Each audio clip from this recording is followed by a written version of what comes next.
news stories of today, which will be popping up on the screen imminently. Let's start with Francisco Benedito, CEO of ClimateTrade. Which news headlines caught your eye today, Francisco? Hello, everyone, and thanks for having us here. We in ClimateTrade, we are a marketplace for carbon credits. So we are following all the carbon evolution and the climate innovations in the market currently. So today I'm going to be speaking a little bit about, well, whatever you ask me, but everything related to climate innovation applied to carbon markets. And if you're looking at that list of news stories on the screen right now, which one would you choose as your top story for the week? Which one speaks most to you? US sets social cost of carbon at $51. And why? Because the carbon markets are very fragmented, are very inefficient since the origin, and now there are coming up different stories around the world, different ideas, different task force that want to establish a let's say fair price for carbon, and something that makes the companies, the industries to move forward and to really make decarbonization in their business. And we need a price of carbon. And well, as you know, in Europe, the European carbon price, the allowances are around 38 to 40 euros during all this year. So if we are setting up a $51 price in social cost, which is not only carbon, obviously, but obviously we are putting a fair price and something that will move the industries. Some other people would say that 51 is quite low and that it's nearer the 100 mark that was needed to make the market. We have to start from somewhere. Absolutely, absolutely. At the moment, the prices for the carbon worldwide in terms of the voluntary are very low. So despite of Europe, that is the only market that really only unique market with liquidity, real liquidity and high prices, it has to evolve the voluntary and at least achieve that prices. With that prices, we start to be talking of something serious. And start accelerating, because of course we know the EU ETS has crashed several times as well, and that's hopefully we can learn lessons from that and apply it to new markets. Next up is Andrew Rippon, the founder of Thrupny. Andrew, what's your top, please? I think my top story is Bitcoin's vast energy use, because, and not for the reasons that most of the people on here will be thinking, is because that kind of headline, whilst there are things to address, that kind of headline hinders our ability to, I mean, my life's work of promoting the blockchain technology. At Thrupny, we're doing blockchain technology, for example, in onboarding procedures. So these kinds of headlines are not helpful. Yet agreed that Bitcoin uses energy, but there are multiple ways that this is being mitigated. Firstly, renewable energy. Secondly, that Bitcoin's not the only game in town. There are thousands of A, cryptocurrencies in the market, and B, blockchain finance is not the only blockchain use case. So these kinds of things, and this focus, this constant focus, I feel it's very sort of old world, single focus, whereas moving forward for sustainability, we need to be granular, which is my favorite word, and more distributed, and we need to move on from the old world to think of locking onto one thing. So that was my favorite headline, or least favorite anyway. Least favorite. I think that's something we're going to be going into today as well, about understanding when it comes to climate innovation, having that understanding of products and tools first so that they can be accurately represented and utilized for something that you've just touched on, of course, and we'll go into that a little bit more. And last but certainly not least, Tanzeed Alam, the Managing Director of Earth Matters. Thank you, Michelle. Yeah, the one that stood out for me was the first one, emissions rebound to pre-lockdown levels. This is something that actually we have been talking about for the last year, since lockdown, when everyone got very excited about the decrease in the emissions, and IEA saying this is like an 8% reduction in 2020. but everyone was saying it's going to rebound unless you actually put in place green recovery policies that are actually genuinely green. And, you know, organizations like Vivid Economics have come out with studies showing that only 4% of the stimulus measures you can actually count as going towards low carbon. And it's just not good enough. You know, it's not a surprise, and it's unfortunate that it's beginning to happen. So it just goes to show again the importance of making sure that the stimulus packages are actually going towards your kind of investments in green, you know, clean energy and energy efficiency, and measures that can really help transition the energy system from one that's fossil fuel based to one that's fully renewables. It certainly doesn't give a lot of confidence to that 2020 rallying cry of this is changed, we're in a totally new direction. We start seeing headlines like that, and as you say, it's disappointing that it certainly needs to start moving in the other direction. So taking a broader look, when we look at climate innovation, digital technologies are a key part of the conversation, something that's already been touched upon, and the potential of digitalization and tools under the umbrella of the fourth industrial revolution are key to that as well. Andrew, where do you think the focus should be for 2021 when it comes to such tools to accelerate climate mitigation? I think the important thing is now implementation. I think there's been you know, there's a lot of, you know, a theme that I will carry through also along with granularity is you know, legacy. You can say lots of nasty things about legacy, which I won't repeat in this context. But you know, I think the issue is getting you know, very much more sprightly in our implementations of these technologies.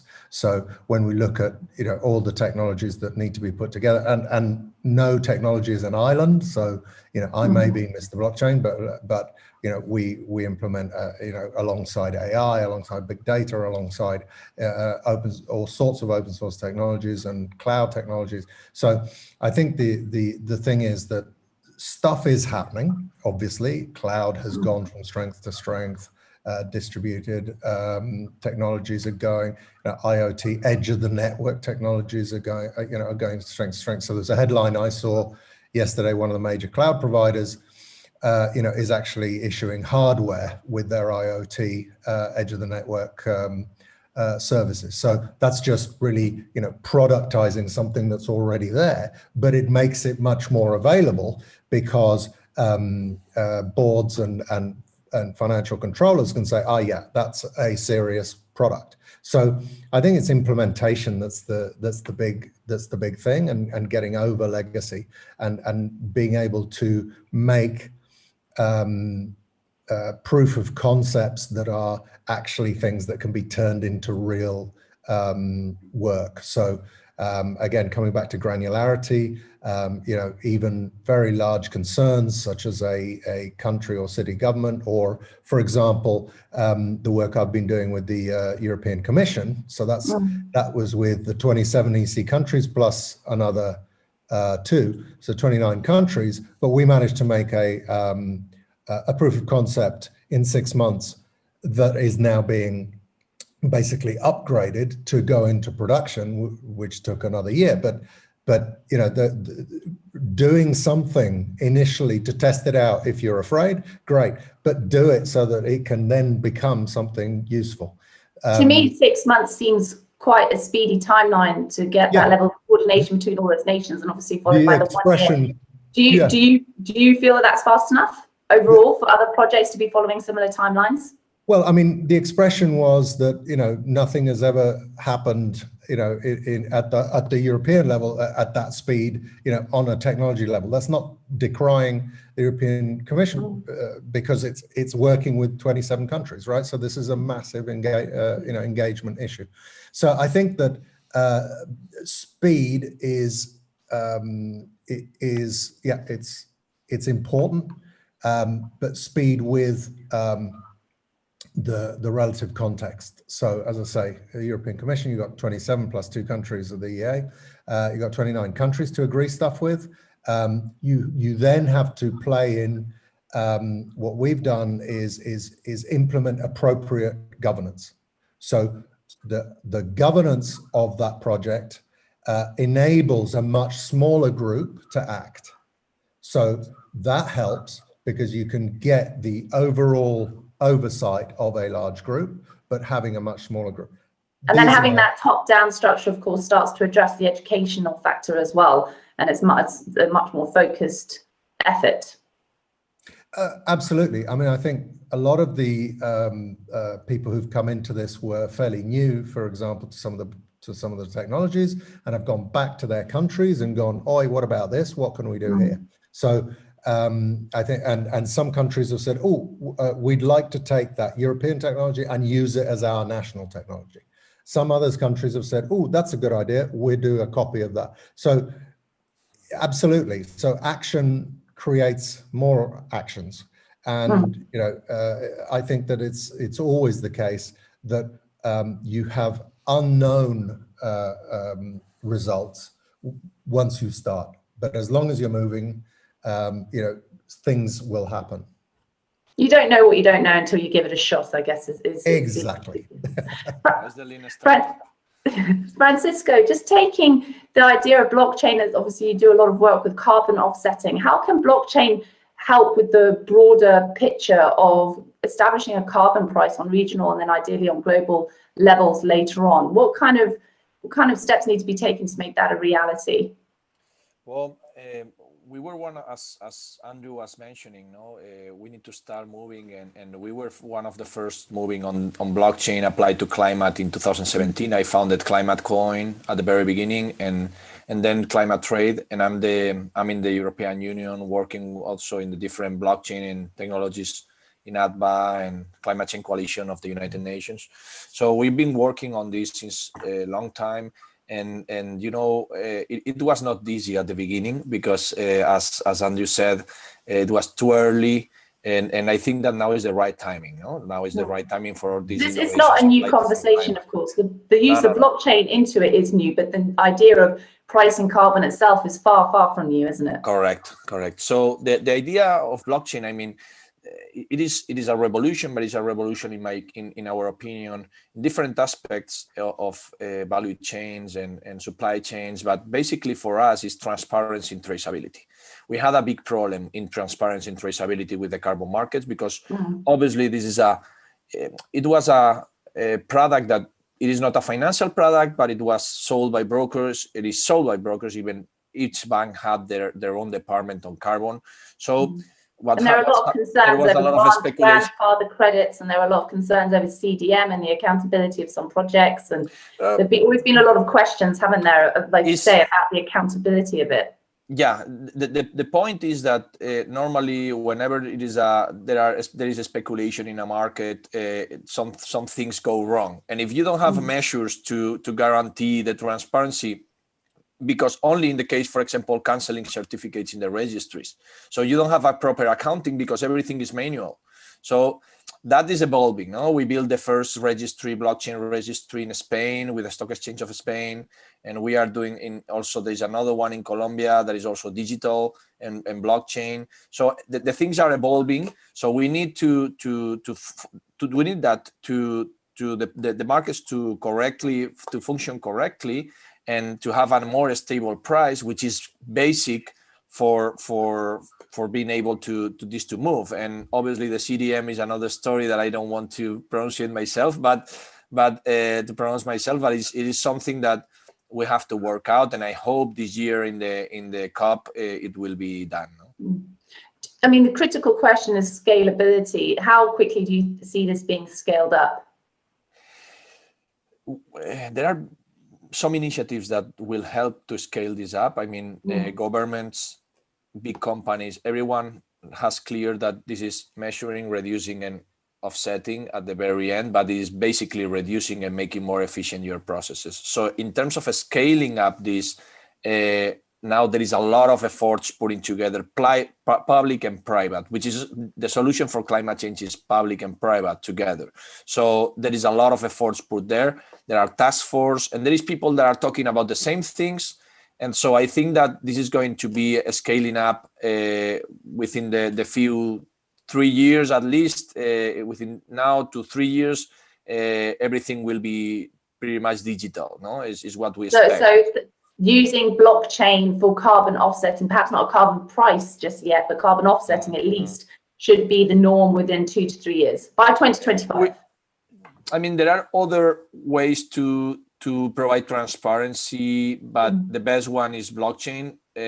So we expect, we are pushing a lot on that. We are working to make the new registries all based on blockchain technology to provide that transparency.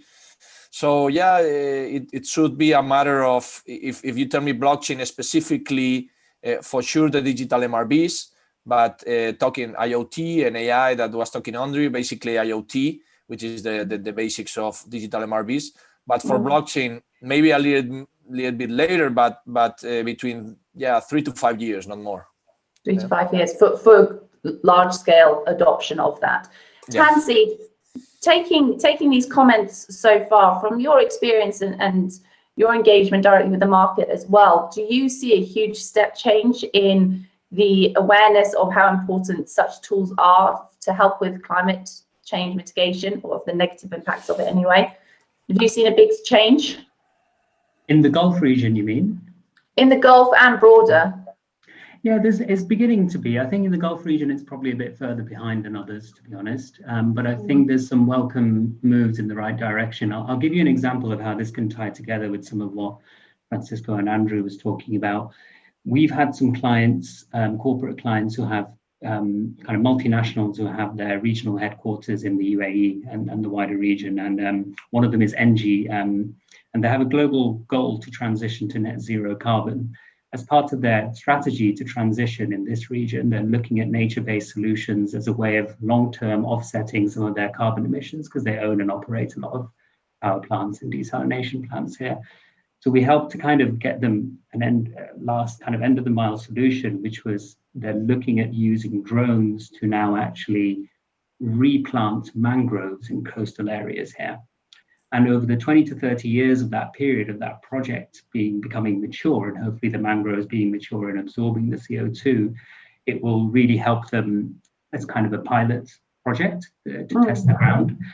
And the connection here is, if we can scale up these sorts of projects, we could use other sorts of technologies to monitor them, like Earth observation data and using satellite data, to actually have tools where we can see and trace how successfully these projects are progressing over a period of time. And it could be something that's quite transparently available.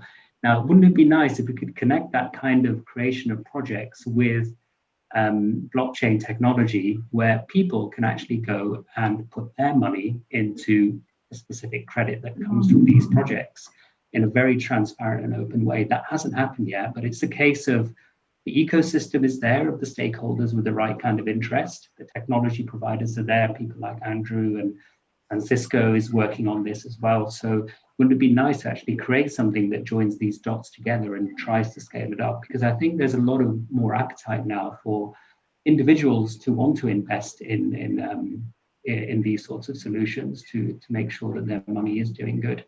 And one final thing, it was interesting hearing what Andrew said about Bitcoin's energy use as well. I totally agree. We can't look at these things in isolation. If you compare Bitcoin's energy use to that of the global financial sector, it pales into insignificance. So it's easy to attack something like Bitcoin. But when you look at the financial sector itself and the need to green finance, to scale that up, that's absolutely crucial. And that goes back to my initial point about how these stimulus packages just aren't going in the right direction right now. And in this region in particular, it's not enough going into re-greening and regrowing their economies in a green way. Despite the very impressive headlines that come out in the media, that still seems to be the case. Just before we go on to the survey questions, Tanzeed, just touching on something you mentioned there about the climate finance. And the IEA said the world must spend $1 trillion US per year for the next 3 years to have a chance of getting back on track with the energy transition. Of course, per 2050 goals, we're lagging already. Against the backdrop of the COVID-19 financial recovery, against the backdrop of lower commodity prices, notably oil, how do you think that these ideas for reducing these silos and creating unity and doing such ideas like you were talking about there, bringing consumers more into the fold. How much financial liquidity is there available for such ideas at the moment? It's a good question. I haven't seen much interest apart from really in at this stage in Saudi Arabia. I think they're investing heavily in the region as part of their kind of development plans and Vision 2030. So I think there's opportunities there along the Red Sea coast in particular to pilot some of these, like NEOM, Red Sea Development Company, and so on. More widely in the region, I think, like you point out, I think the oil prices has obviously hit the economies, but is there more support for startups at the moment? I mean, that's a conversation that's been running for a while. Is there more financial accessibility for them to get going and to help with the climate innovation in that sense? As a startup operating in that space, I've seen very little, to be honest. I mean, some of the still hasn't changed. Not really, no. I mean, we could probably have a new podcast about this topic, but we face real disincentives to bid for government contracts here because we have to pay fees to register with ministries of finance, get Chamber of Commerce membership. Then on top of that, look at bid bonds. If you're suddenly a small business who are trying to compete with the big players, then you suddenly have to pay kind of tens of thousands of dollars to even be in a position to bid. So that's a real disincentive. So it's not helping SMEs to actually get on that level playing field at this stage. So no, it's been a tough year, but we found some niche areas of companies who are really trying to do the right thing and have the right kind of leadership at the top who are looking to invest. So and also, to be honest, we've started diversifying outside of this region as well, because we've seen the economies here have been struggling, not even pre-COVID. So it just makes good business sense. You kind of have to follow your nose and instinct to see where the business is. And Europe has still been spending money in this area, and we've also been working with the European Commission and in Switzerland, which is surprising, isn't it, considering that SMEs make up such a massive part of, for example, the UAE's overall workforce, and there has been this big push for innovation as part of the climate vision, the national vision, as well as in many of the other Arab Gulf states too. Let's just bring up the survey question, because it'd be very interesting to see which each of you choose, because we've touched on a lot of points so far. So the survey question is, all the measures below are needed to advance innovative climate solutions, but which one needs the most attention in 2021? Can't focus on everything all the time. What do we need to zoom in on? While of course keeping in mind, just as Tanzeed and Andrew have touched upon, that it is an ecosystem and it all threads in together. So number one, more progressive government policies. Number two, more accessible and sizable climate financing, as we just discussed. More targeted private public academic partnerships. Francisca, you mentioned about more public private, not necessarily academic, but generally in that area.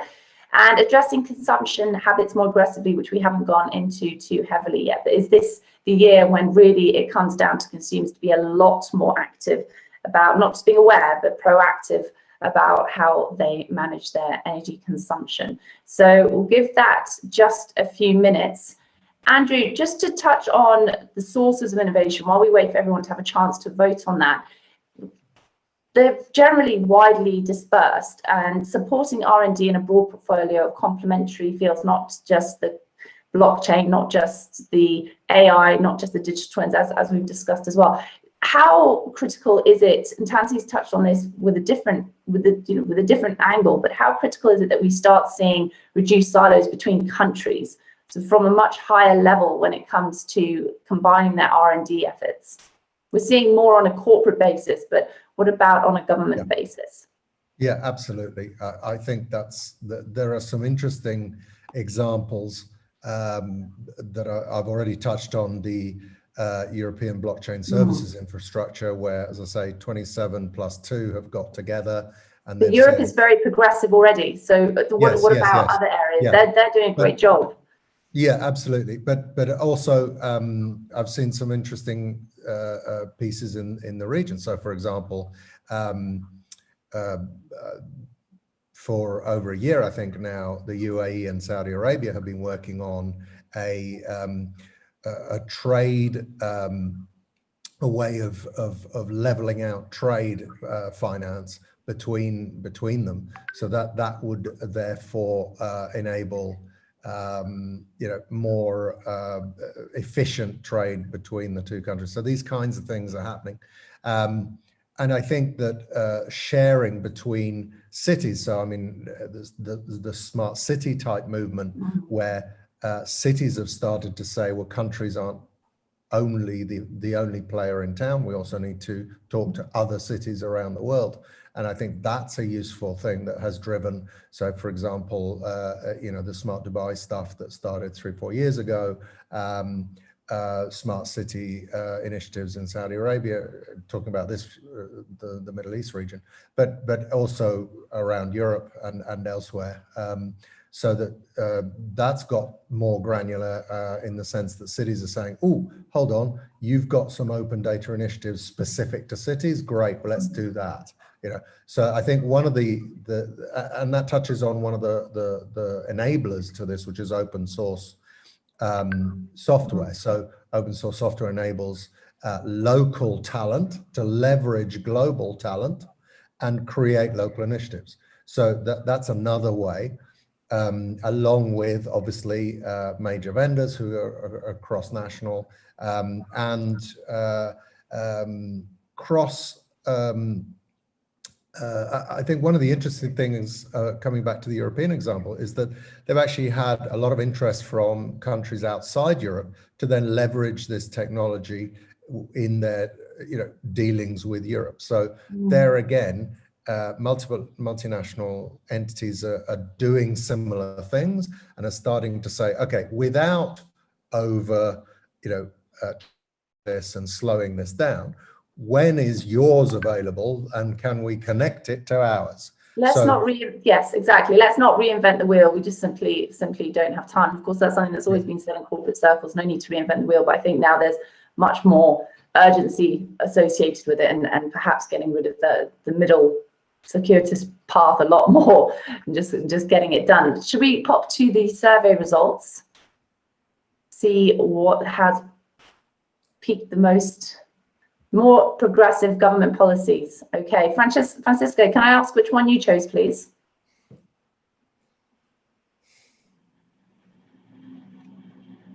It was muted, sorry. The number 3, I understand, as I said before. I think there is funding. Basically, I was between the 1 and the 3. So there is funding now available. We need to have more public-private collaboration, not a specific academic, but more in, as Andrew was saying, we need proof of concepts. We need projects to go forward. This has to be like lean startup. We have to try, make mistakes, and then start again. And it's the only way you learn, and is the only way you move forward things. No, so right. I think that we need public-private collaboration, like to the next level. Thank you. Tanzeed, which one did you go for? I was looking at it from this region's perspective, and it was number 1, more progressive government policies. Ultimately, that's going to be the main enabler to scale things up. We need to see carbon economy-wide carbon reduction targets. The UAE set one recently compared to business as usual, but no country in the region has yet set a net zero goal. That would be an interesting signal. And then when you have that kind of cap, you can start setting a price on carbon, and then you get all the other benefits that come as a result of that. So I'd say number 1. How much of a worry do you think it should be that net zero targets haven't been set in the region?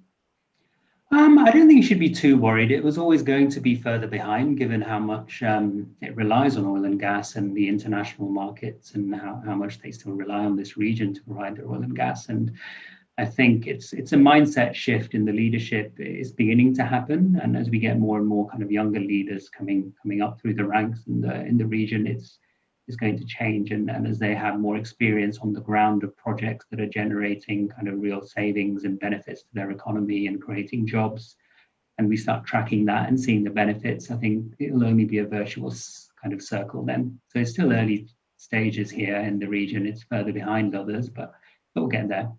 It's about 60 years ago, the famous quote, we will celebrate for the UAE, we'll be celebrating our last barrel of oil. and very much a rallying cry for kickstarting the energy transition and involving the whole energy basket. So based on that, and obviously all the big headlines we're seeing, and the region being home to some of the world's biggest renewable and lowest cost projects as well, perhaps a net zero target shouldn't be too far away for a country like the UAE or Saudi. Absolutely, yeah. And I think also geopolitically with the US, Joe Biden's administration will probably put more pressure on the region to do so. You know, John Kerry's now the climate envoy, so I think politically there will be much more pressure on the region to start doing that, especially in light of the COP coming up. You know, the UAE is the only one so far who's upgraded its NDC. No other GCC country has. You know, when's Saudi going to do that? So, and you know, it might be an easy win for them to do that and get some good political points with the US if they did that, and then hopefully have other asks that they have in return for that. You know how these bartering systems work. Climate might be one of those easy chips to trade. So perhaps anyway, they're trying to get support for their circular carbon economy theory as well. That's already gone attention from G20. So by submitting the NDC, the updated one, that could certainly be a good step in that direction. Andrew, which one did you choose?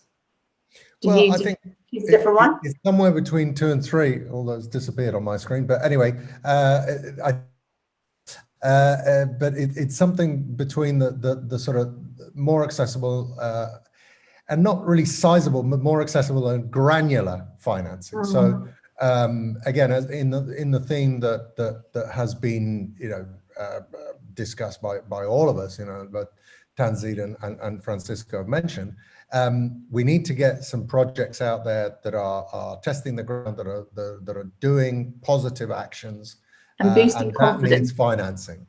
So and that needs financing, and therefore it needs public-private work, because not all of these projects have a direct financial benefit, and therefore it needs government assistance. Are you surprised that addressing consumption habits more aggressively only got 11%?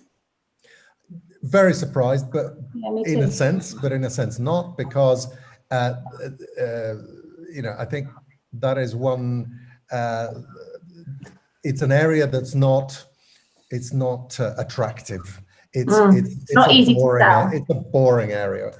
We have to, take a bag to the shop. We have, it's something that's not very, and it doesn't get, governments excited. So it's, and in fact is a pain on people, and therefore, until education comes through to, help people understand the benefits, and therefore, and they start to react. I mean, not good for campaign trails either.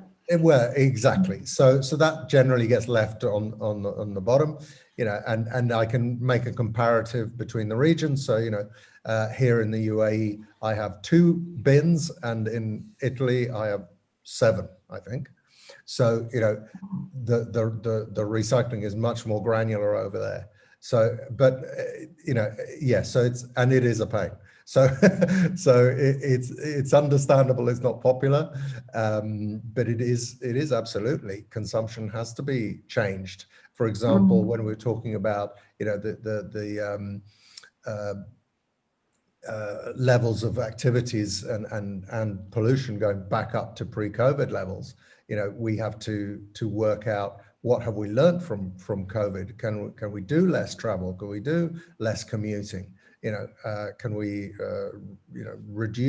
automate certain things? Can we digitize certain things? So, I think that hopefully those lessons will start to take hold.